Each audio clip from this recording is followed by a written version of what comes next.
ഈ ഫെമിനിറ്റി എന്നുള്ള ഇവരെന്തിനാ അങ്ങനെ വിളിക്കണത്?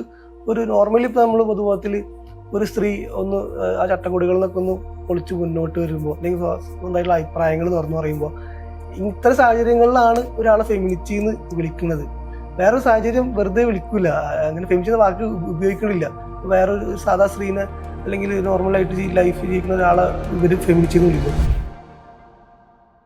ഇസ്ലാമോഫോബിയൊക്കെ നിൽക്കുന്ന ഒരു കാലത്ത് അതെങ്ങനെയാണ് ഒട്ടും ആശങ്കയില്ലാതെ? നമ്മൾ സിസ്റ്റത്തെ നമുക്ക് വിമർശിക്കാൻ പാടില്ല എന്നില്ലല്ലോ.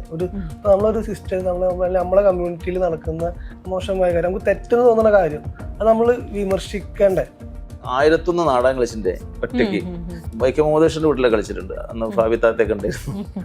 മമ്മൂക്കൻ്റെ വീട്ടിൽ വെച്ചിട്ട് 1001 നാടകം. അപ്പൊ ഞാനത് ആ രാത്രി കണ്ട് പോണ സമയത്ത് എങ്ങനെ ഇപ്പൊ നീ ഫെമിനിസ്റ്റ് ആണോ ചോദിക്കാന്നല്ല ഞാനിങ്ങനെ ചിന്തിച്ചിട്ടുണ്ടായിരുന്നു.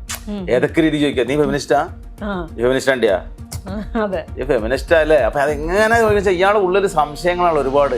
ഇത് സിനിമക്ക് വേണ്ട എല്ലാ സാധനവും അവര് ചെയ്തു, ആ വീട്ടുകാർ ചെയ്തു. അതായത് ഇവരറിയണില്ല ഞാൻ ഇതിന്റെ കോസ്റ്റ്യൂമാണ് ചെയ്യണത്, ഞാനതൊരു പൂച്ചനാണെന്ന് പറഞ്ഞാൽ പൂച്ചനെ കൊടുന്നിരുന്നു, ഒരു ബോക്സ് വേണമെന്ന് പറഞ്ഞാൽ ഇവര് ബോക്സ് എടുത്ത് കൊടുന്നിരുന്നു. അപ്പൊ ഇവര് ചെയ്യണത് എന്തൊരു സിനിമയുടെ ആർട്ടിന്റെ പരിപാടി ഇവര് ചെയ്യണത്. ഇതിലവര് തൂക്കാത്തായിട്ടൊരു താത്തുണ്ട്. ഇവര് എൻ്റെ അടുത്ത് പറഞ്ഞത് ഞങ്ങൾ സിനിമയിൽ അഭിനയിക്കാന്നുള്ളത് സ്വപ്നം പോലും കണ്ടിട്ടില്ല. അപ്പൊ ഇതുപോലുള്ള സാധാരണക്കാർ വഴി കൂടെ നടന്നു പോകുന്ന താത്താനെ നിങ്ങൾ വന്നാൽ അഭിനയിക്കും, ഇതൊക്കെ പോകാനുണ്ട്, അങ്ങനെ ഉണ്ട്. അങ്ങനെ ചെയ്യിപ്പിച്ചെടുക്കുക. എനിക്കത് ഇഷ്ടമുള്ള പ്രോസസ് ആയിരുന്നു. അങ്ങനെ പറയിപ്പിക്കുക, അങ്ങനെ അഭിനയിപ്പിക്കുക എന്നുള്ളത്. കണ്ട ആൾക്കാരൊക്കെ പറഞ്ഞു പടത്തിൽ ഭയങ്കര ഒരു സത്യസന്ധത ഉണ്ട്, അല്ലെങ്കിൽ ഒരു സ്നേഹമുണ്ട് മൊത്തത്തിൽ എന്നൊക്കെ പറയും. ഞങ്ങൾക്ക് ഈ സിനിമത്തിൽ ഒരുപാട് സാധനം 1 മണിക്കൂർ സാധനം അത് കട്ട് ചെയ്ത് വെച്ചിട്ടുണ്ട്, വേണ്ട പറഞ്ഞിട്ട്. അതും ഭയങ്കര കോമഡി സാധനങ്ങളാണ്. എനിക്ക് ഭയങ്കര ഇഷ്ടം അവിടുത്തെ കൾച്ചറിന്റെ കുറെ കുടുംബക്കാരൊക്കെ അവിടെ ഉണ്ട്. പിന്നെ ആ സ്ഥലത്ത് പോയി കഴിഞ്ഞാൽ നമുക്ക് അവിടെ നിന്ന് സിനിമ ഷൂട്ട് ചെയ്യാൻ തോന്നും.